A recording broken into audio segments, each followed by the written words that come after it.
বাংলার প্রথম স্বাধীন সুলতান কে ছিলেন?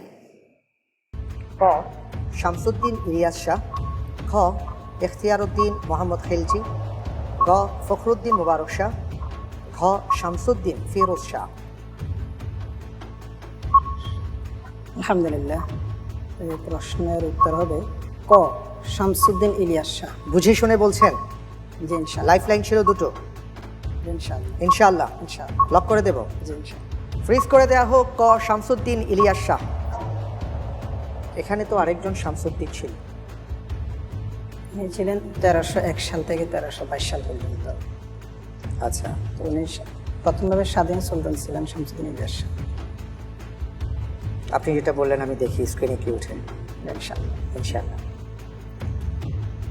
আমি দেখতে পাচ্ছি আপনি যে কথাটি বলেছেন স্ক্রিনে সেটাই উঠেছে। আলহামদুলিল্লাহ। আলহামদুলিল্লাহ।